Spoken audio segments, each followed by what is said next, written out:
Bismillahirrahmanirrahim. Assalamualaikum warahmatullahi wabarakatuh. Alhamdulillah wassalatu wassalamu ala Rasulillah wa ala alihi wa sahbihi wa man walah wa la haula wa la quwwata illa billah. Apa kabar teman-teman? Semoga selalu dalam lindungan Allah Subhanahu wa taala. Ketemu lagi dengan saya Fahmi Hasan Nugroho dalam mata kuliah Sejarah Pemikiran Hukum Islam. Tema yang akan kita bahas kali ini adalah mengenai hukum Islam di Indonesia pada masa prakolonialisme, atau dimulai sejak Islam masuk ke wilayah Nusantara hingga datangnya bangsa Eropa yang datang ke wilayah Nusantara untuk melakukan penjajahan. Kenapa kita memulai dari masuknya Islam ke Indonesia atau ke wilayah Nusantara? Karena kita meyakini bahwasanya Islam adalah agama hukum. Hingga akhirnya ketika Islam masuk, berarti hukum Islam pun masuk. Meskipun hukum Islam yang mana yang pertama kali dilaksanakan oleh masyarakat itu bisa menjadi pembahasan yang lebih dalam lagi. Tapi secara garis besar, karena agama Islam adalah agama hukum, hingga akhirnya ketika Islam masuk ke wilayah Nusantara, berarti hukum Islam pun masuk ke wilayah Nusantara. Nah, Islam masuk ke wilayah Nusantara itu dinyatakan telah masuk sejak awal abad Hijriah atau abad pertama Hijriah atau pada abad ke-7 Masehi. Ini disampaikan pada seminar masuknya Islam ke Indonesia yang dilaksanakan di Medan pada tahun 1967. Karena ditemukan beberapa bukti kehadiran para pedagang Arab Muslim di wilayah Sriwijaya misalkan yang ada pada abad 8 dan 9. Dan jika dibahas mengenai kemungkinannya berarti bisa jadi Islam sudah masuk sejak abad 7 Hijriahnya. Nah, mengenai hukum apa yang pertama kali dijalankan oleh masyarakat, Profesor Arskal Salim, beliau guru kami ketika di UIN Jakarta, beliau menyatakan bahwasanya hukum yang pertama kali dilaksanakan di masyarakat Muslim adalah tata cara berpakaian dan makanan selain dari ibadah. Jadi kalau ibadah udah pasti, kalau tauhid udah pasti. Cuma selain itu, yang paling mudah atau yang paling langsung dilaksanakan oleh masyarakat adalah mengenai berpakaian dan juga mengenai makanan. Berpakaian seperti wanita yang di wilayah Nusantara ini hanya menggunakan pakaian ke bawah tapi dadanya terbuka. Ketika Islam datang, Islam mengajarkan biar itu dada harus ditutup. Begitu juga laki-laki auratnya itu ya dari pusar sampai ke lutut. Itulah auratnya. Itu yang pertama kali diajarkan dan itu yang pertama kali dipraktekkan. Tambah lagi kan yang namanya pakaian itu menjadi simbol atau menjadi pembeda antara yang sudah masuk Islam dengan yang belum. Nah, selain pakaian juga adalah makanan. Pokoknya nggak boleh makan babi, nggak boleh minum khamr gitu. Itu yang diajarkan kepada masyarakat di awal-awal. Arskal Salim juga beliau menyatakan kemungkinan hukum pernikahan itu sudah dilaksanakan di Indonesia. Kenapa? Karena ketika Islam masuk, terus kemudian banyak masyarakat yang masuk Islam, ketika mereka ingin melaksanakan pernikahan, mereka akan datang kepada para ustadz, kepada para penghulu untuk dinikahkan. Jadi hukum Islam dapat dinyatakan dalam pernikahan itu sudah berjalan di masa awal-awal masuknya Islam ke Nusantara. Begitu juga dengan hukum perdagangan Islam. Itu juga telah dilaksanakan karena teori yang menyatakan masuknya Islam di awal-awal abad 7 itu datangnya dari para pedagang. Jadi para pedagang itu berasal dari Arab dan para pedagang itu Muslim yang mereka mempraktekkan hukum Islam dalam perdagangan itu. Nah, pada masa ini sejak abad 7 terus 8, 9 gitu sampai nanti berdirinya kerajaan-kerajaan Islam. Nah, masa yang panjang itu adalah masa penyebaran Islam dan asimilasi Islam ke dalam budaya masyarakat. Di masa ini sudah mulai terjadi penyesuaian antara hukum adat dengan hukum Islam. Masa yang panjang sebenarnya, tapi ya disitulah Islam mulai menyebar sedikit demi sedikit, berawal dari pesisir, lalu kemudian nanti semakin lama semakin masuk ke pedalaman. Tapi karena belum ada institusi negara, hingga akhirnya ya hukum Islam masih dijalankan atas dasar sukarela, atas dasar kesadaran pribadi atau karena ketokohan seseorang. Nah, kemudian ketika kerajaan-kerajaan Islam sudah mulai berdiri, saat itulah hukum Islam telah nyata dapat dijalankan dalam kehidupan masyarakat. Karena sudah kelihatan. Pertama, ketika raja masuk Islam, masyarakat juga langsung pada masuk Islam. Karena yang mereka akan mengikuti agama pemimpinnya. Terus kemudian ketika raja itu menjalankan hukum Islam, ya otomatis masyarakat pun akan ikut mematuhi aturan yang diberikan oleh kerajaan.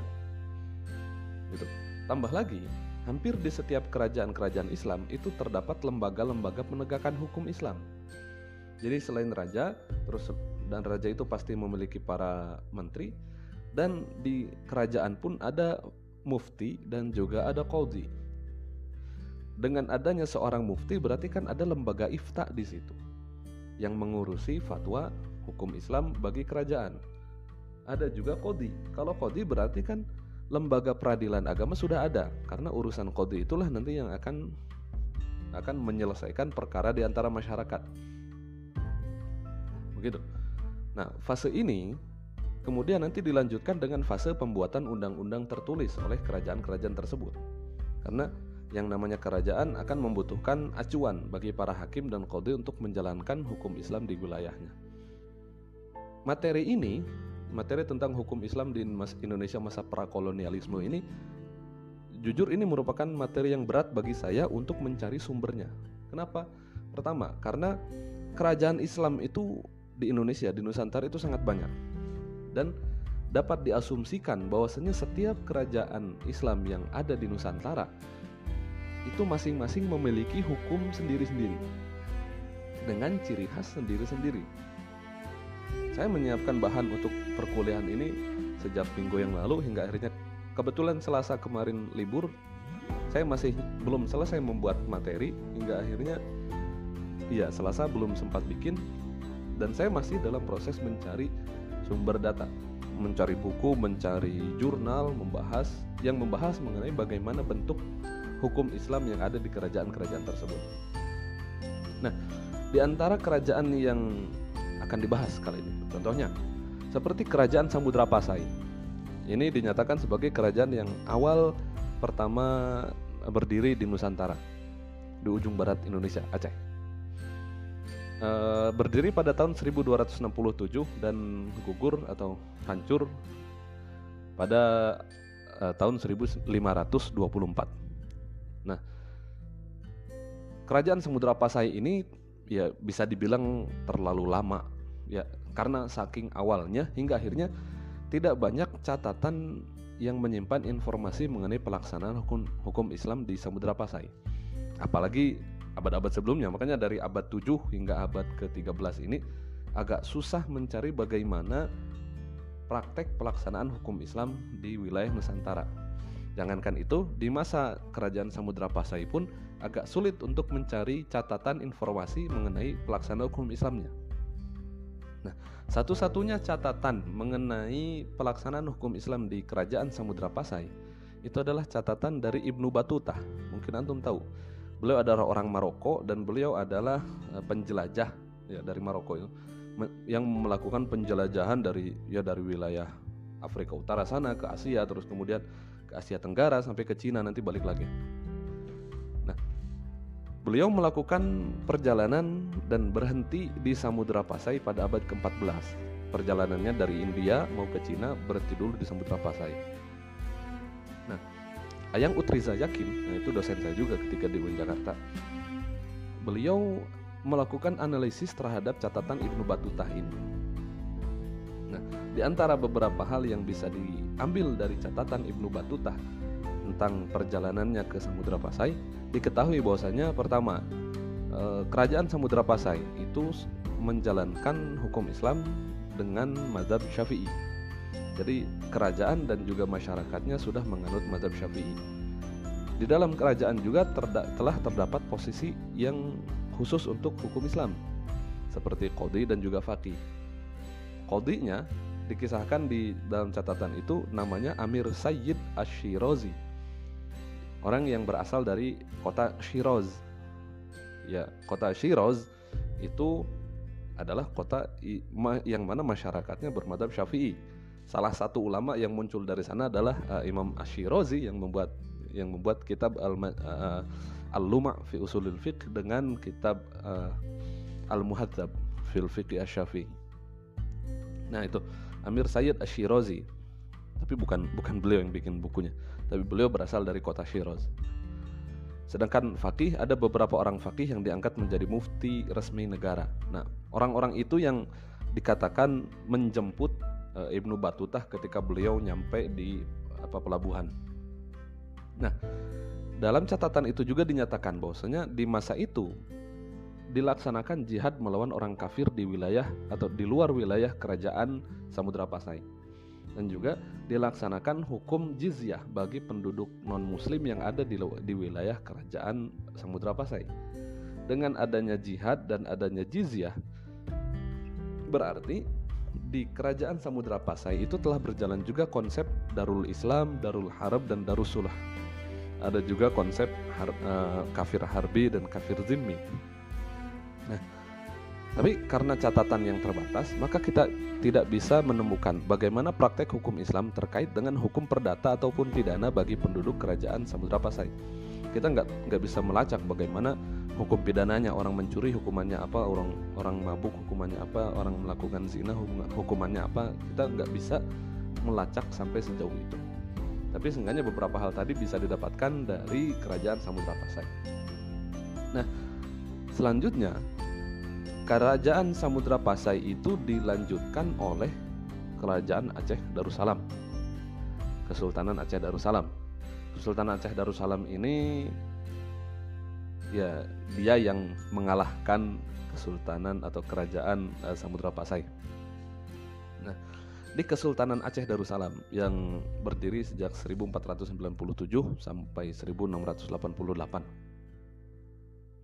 Nah, Kesultanan Aceh Darussalam ini di masa Kesultanan Aceh Darussalam setidaknya terdapat 3 undang-undang tertulis, yaitu Adat Mekuta Alam. Saya nggak tahu bagaimana bacanya ini karena ini bahasa Aceh. Pokoknya tulisannya Adat Mekuta Alam. Yang kedua adalah Qanun Al-Asy Ahlus Sunnah wal Jamaah, dan yang ketiga adalah Qanun Syara Kerajaan Aceh. 3 undang-undang ini adalah 3 undang-undang tertulis yang dilaksanakan di Kesultanan Aceh. Nah, Ayang Utriza yakin menyatakan bahwasanya hukum yang dijalankan di dalam Kesultanan Aceh itu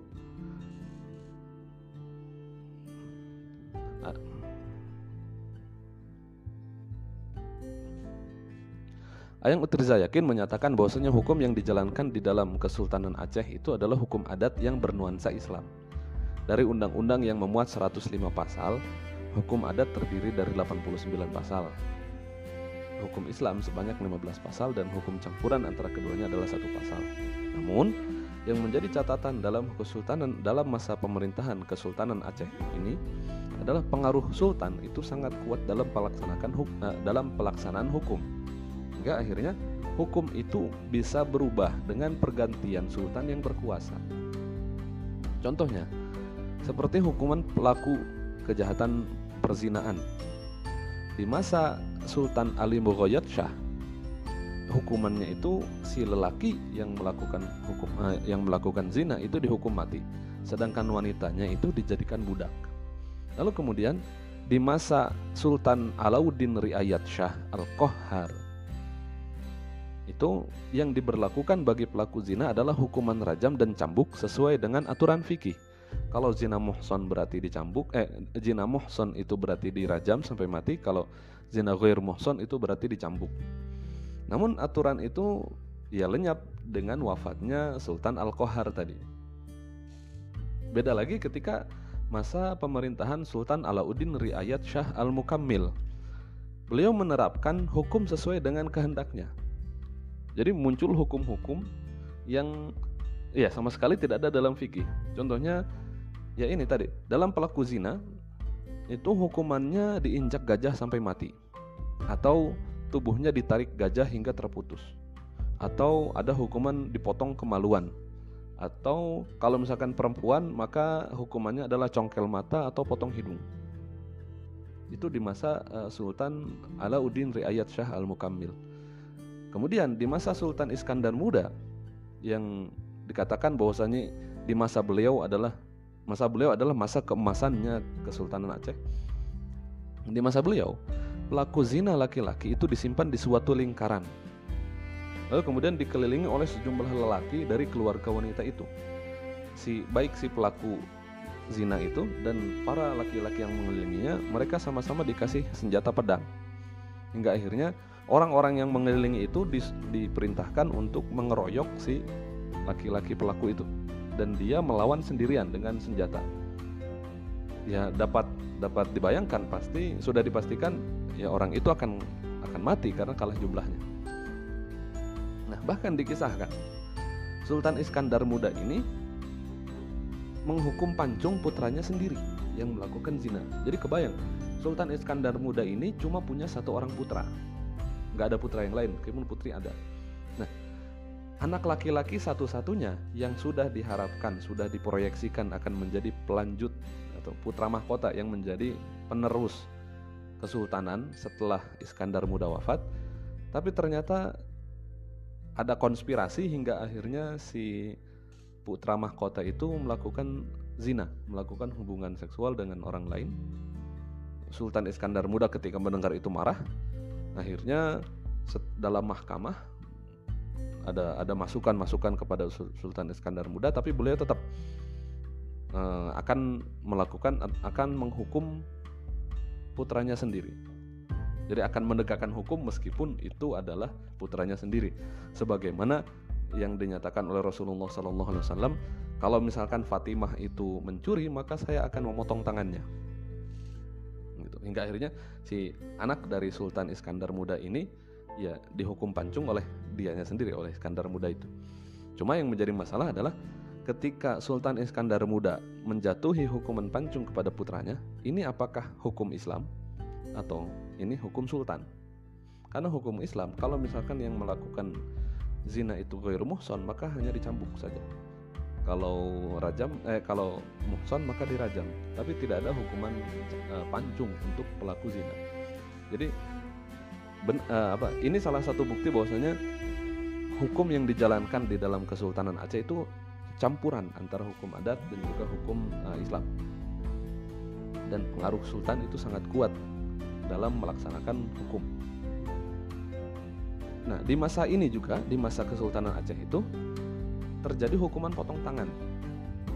Bahkan gak cuma hukuman potong tangan, ada juga hukum potong kaki, potong hidung, potong bibir, bahkan potong kemaluan. Dan itu untuk berbagai macam tindak kejahatan. Memang hukuman potong tangan bagi pencuri ada, tapi selain itu ya potong-potong yang tadi itu masih ada juga gitu. Ayang Utriza yakin, ya saya banyak membaca tulisan-tulisan beliau dalam materi ini. Nah, beliau mengisahkan bahwasanya sejumlah hukuman yang tadi itu terjadi di masa kepemimpinan Sultan Iskandar Tsani yang menjadi penerus dari Sultan Iskandar Muda. Nah, jadi ada potong kaki, potong hidung, potong bibir, dan bahkan potong kemaluan. Nah, Sultan Iskandar Tsani ini digantikan oleh istrinya, yaitu Sultanah Syafi'atuddin, perempuan. Nah, beliau dicatat membedakan antara pencurian barang kerajaan dan pencurian barang umum. Kalau pencurian barang kerajaan maka hukumannya adalah hukuman mati. Tapi kalau pencurian barang umum akan dilihat dulu. Kalau yang dicuri itu adalah barang besar, maka dia akan dipotong tangan atau potong kaki. Tapi kalau misalkan pencuriannya itu barang kecil, maka yang dipotong itu bukan tangan, bukan kaki, tapi hidung atau telinga. Nah, ada juga pada masa Sultanah Naqiyatuddin itu dicatat bahwasanya hukuman potong tangan dan kaki itu diberlakukan jika pencurian mencapai nilai 154 gram emas. Jika pencurian pertama maka dipotong tangan kanan, pencurian kedua maka dipotong kaki, terus kemudian kalau masih mencuri lagi maka yang ketiga dia akan dijatuhi hukuman pancung. Itu sekilas bagaimana hukum dijalankan di masa Kesultanan Aceh Darussalam. Ada juga sebelum Kesultanan Aceh sebenarnya ini ada Kesultanan Malaka. Kesultanan Malaka ini bisa dikatakan sebagai masa perubahan dari hukum adat menuju hukum Islam. Karena Kesultanan Malaka ini berdiri tahun 1405 sampai 1511 yang dihancurkan oleh Portugis di tahun 1511 itu. Nah, pada masa kepemimpinan Sultan Muhammad Shah 1422 sampai 1444 hingga Sultan Muzaffar Shah 1445 sampai 1458 dibuat Undang-Undang Malaka dan Undang-Undang Laut Malaka. Dua undang-undang itu yang menjadi acuan hukum yang dilaksanakan di wilayah Kesultanan Malaka. Wilayah Kesultanan Malaka itu wilayahnya itu Malaysia yang bagian sampai ke Thailand Selatan itu. Malaysia yang sebelah sini, bukan Malaysia yang wilayah Kalimantan. Malaysia yang sebelah sini hingga wilayah Thailand Selatan dan juga hingga wilayah Riau dan Kepulauan Riau, termasuk juga Singapura. Nah, undang-undang ini yang dua tadi itu berisi kumpulan undang-undang Melayu kuno yang unsurnya itu merupakan campuran antara hukum adat dan hukum Islam. Di dalam pasal-pasalnya seringkali dapat ditemukan ada dua jenis hukum yang dijalankan. Contohnya dalam pasal 5.3 tentang kasus perselingkuhan yang menimbulkan pertikaian antara suami terus si pacar istri dan kepala desa yang membunuh suami. Terdapat dua hukum yang dituliskan di sana, yaitu hukum adat bahwasanya kepala desa, kalau misalkan kepala desa itu membunuh si pelaku, maka dia tidak dihukum. Tapi kalau misalkan lalu kemudian hukuman yang ditulis lagi yang kedua adalah hukum kisos, bahwasanya siapapun yang membunuh maka dijatuhi hukuman kisos. Jadi kalau menurut hukum adat si kepala desa itu tidak dihukum karena dia sudah menjalankan hukuman, tapi kalau dalam hukum kisos ya si kepala desanya yang bahkan dihukum mati kalau misalkan dia membunuh. Contoh lain dalam pasal 8.2, jika seorang merdeka menampar seorang budak, lalu budak itu membunuh si merdeka, maka secara adat tidak ada hukuman bagi si budak. Namun dalam hukum Islam ia dijatuhi hukuman kisos. Kan jadi dalam satu undang-undang dituliskan dua hukum di situ, hukum adat dan juga hukum Islam. Tentang pencurian, dalam pasal 7.2 dinyatakan bahwasanya pelaku pencuri yang dibunuh maka ada denda yang diterapkan. Tapi kalau misalkan dalam Islam pelaku pencurian itu tidak dibunuh, tapi dia dipotong tangan. Tentang perzinahan, dalam pasal 12.2 dinyatakan bahwasanya hukum adat bagi pelaku zina adalah denda dan hukum Islam bagi pelaku zina adalah rajam jika muhsan dan cambuk 80 kali jika ghairu muhsan. Tentang qazaf, dalam pasal 12.3 dinyatakan bahwasanya hukum adat baginya adalah denda, sedangkan hukum Islam itu baginya adalah cambuk 80 kali. Nah, dituliskannya dua hukum ini bisa jadi merupakan sebuah proses transformasi dari hukum adat kepada hukum Islam, atau bisa jadi juga Kesultanan Malaka menjalankan dua hukum sekaligus bagi agama yang berbeda. Bagi yang non-muslim menggunakan hukum adat, tapi bagi yang muslim dilakukan atau dijatuhkan bagi dia hukum Islam. Namun berarti karena Kesultanan Malaka ini ya sudah mana dia adalah pelabuhan yang ramai. Jadi yang sebelumnya adalah beragama Hindu kemudian Islam masuk, maka saat itulah mulai ada perubahan hukum dari hukum adat yang telah berjalan menjadi hukum Islam yang diterapkan oleh Kesultanan Malaka. Nah, dari Sumatera kita pindah ke Jawa. Di Jawa di masa Kesultanan Aceh, ada di Aceh. Di Jawa juga ada Kesultanan Demak. Bahkan kalau kita baca bukunya Pramudia Anantatur ketika dalam bukunya Arus Balik, nah Kesultanan Demak ini dimasukkan ke dalam cerita, termasuk juga Kesultanan Malaka. Nah, Kesultanan Demak 1475 sampai 1546. Di antara undang-undang yang tertulis di masa Kesultanan Demak adalah Serat Angger-Angger Surya Galam dan juga Surat Surya Galam. Dua undang-undang itu dikonsep sendiri oleh Sultan Raden Fatah yang merupakan sultan pertama Kesultanan Demak. Sultannya cuma 3, Sultan Raden Fatah, terus kemudian Pati Unus, dan yang terakhir adalah Arya Trenggono. Nah, ketika Sultan Raden Fatah ini menjadi sultan, Arya Trenggono ini yang menjadi jaksa. Dia yang menuliskan konsep yang disampaikan oleh Raden Fatah ini menjadi undang-undang. Nah, ini adalah undang-undang resmi Kerajaan Demak yang berisi mengenai ketentuan perdata, pidana, hukum acara yang bersumber pada tata hukum Islam yang kemudian dijadikan salah satu sumber hukum kerajaan-kerajaan berikutnya. Jadi undang-undang ini dibuat di masa Kesultanan Demak, tapi kemudian ketika Kesultanan Demak menjadi terpecah menjadi Pajang dan juga Mataram, dan nanti Kerajaan Mataram pecah lagi menjadi Kesultanan Solo dan juga Kesultanan Yogyakarta. Hukum ini juga masih berjalan meskipun dengan ada perubahan-perubahan. Sejumlah hal yang dibahas di dalam undang-undang ini diantaranya hukum perikatan, hukum akad, terus ada tentang wakaf, ada tentang hibah, ada tentang sodakoh, ada tentang harta temuan dan titipan, ada juga tentang hukum keluarga, ada tentang peternakan, ada juga tentang pidana, ada juga tentang kewarisan dan juga perburuan. Hukum pidana yang dituliskan dalam undang-undang ini mencakup kisos, hudud, dan takzir. Namun dalam makhluk hudud yang dicantumkan itu hanya 3 hal saja, yaitu pencurian, perampokan, dan perzinahan. Tapi tidak ada seperti had bagi peminum khamr misalkan, atau had bagi qazaf. Jadi yang di antara hudud yang beberapa itu yang dimasukkan hanya 3 saja. Nah, di dalam pencurian terdapat syarat yang sangat ketat untuk melaksanakan hukum potong tangan. Syaratnya ketat. Dan jika syarat itu tidak terpenuhi, maka hukumannya berubah menjadi denda dan kewajiban mengembalikan barang. Terus mengenai perzinahan juga seperti itu. Tidak banyak dibahas secara detail, hanya disebutkan bahwasanya pelakunya dihukum cambuk atau dijadikan abdi dalam istana. Nah, hukum kisos juga begitu dituliskan bagi pelaku pembunuhan, namun dengan syarat-syarat yang ketat juga. Kalau misalkan syarat itu tidak terpenuhi, maka akan berakhir kepada penjara atau kepada denda. Nah, kelanjutan dari Demak itu juga ada Kesultanan Yogyakarta. Kesultanan Yogyakarta juga memiliki kitab undang-undang yang dikenal dengan nama Serat Angger.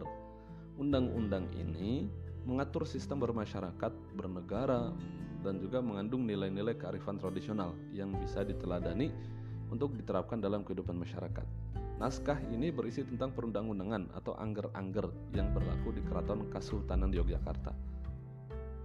Dan ini dibuat pada masa Sultan Hamengkubuwono ke-6 1855 sampai 1877. Di antara isi dari undang-undang tersebut adalah tentang hukum perampokan, pencurian, penjambretan, hukum acara peradilan, tentang saksi, tentang penangkapan pelaku, biaya peradilan, tentang pembunuhan, penganiayaan, penyitaan, dan sebagainya.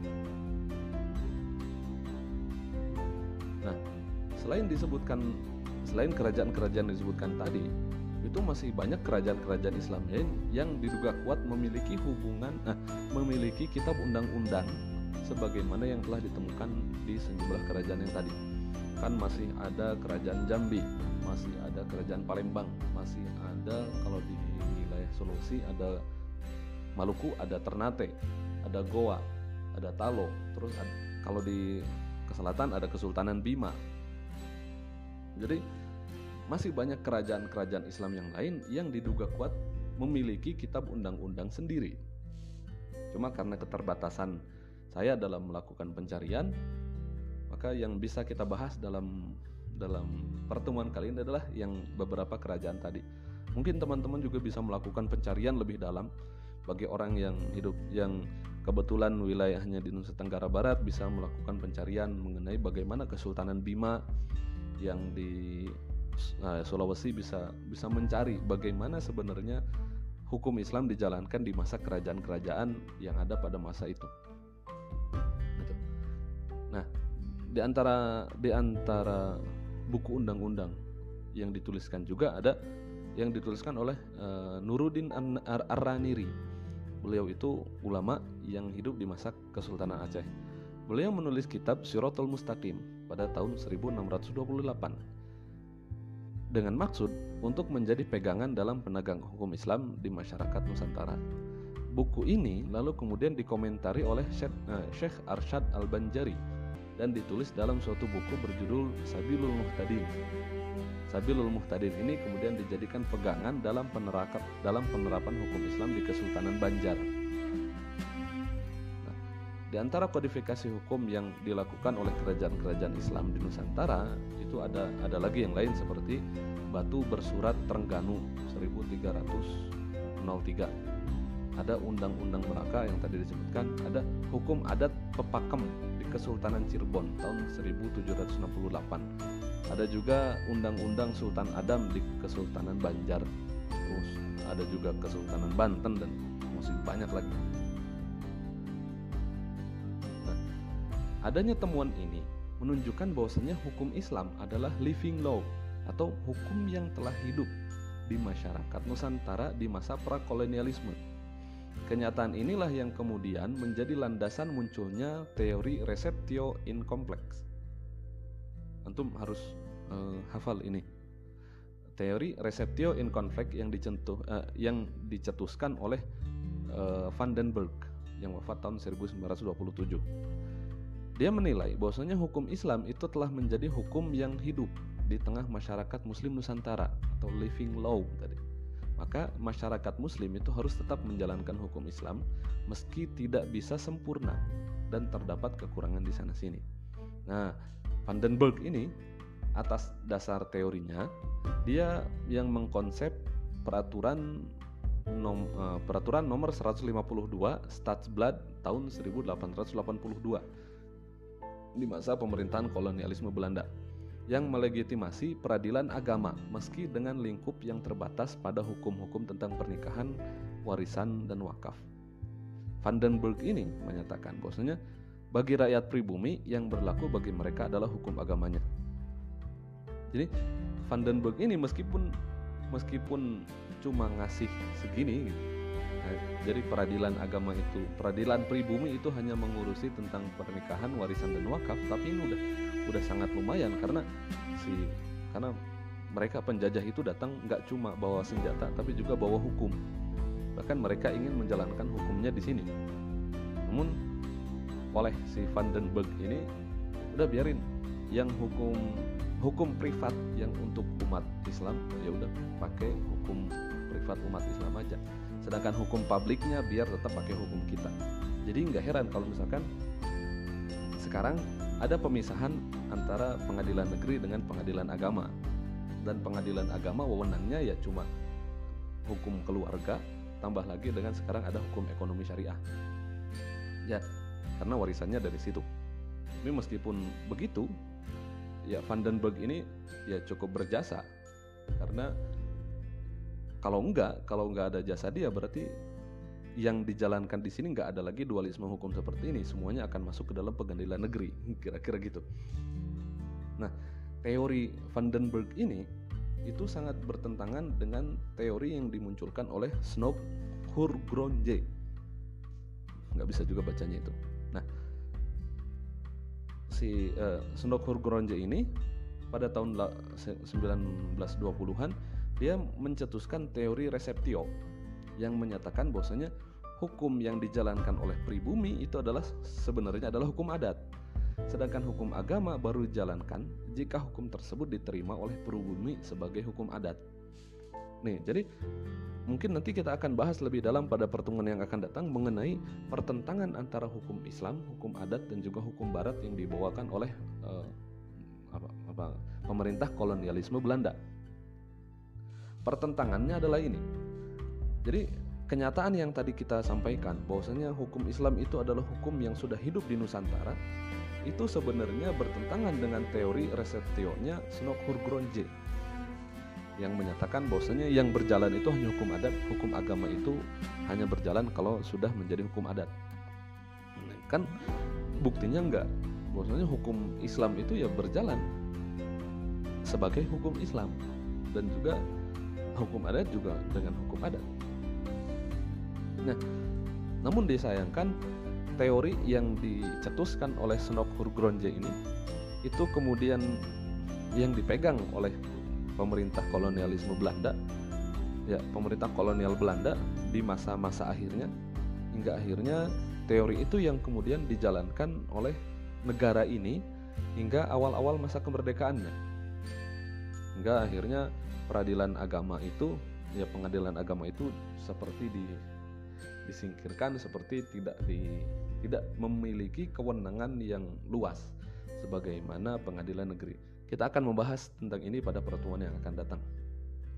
Nah, kira-kira ini teman-teman yang bisa kita bahas mengenai hukum Islam di Indonesia masa prakolonialisme.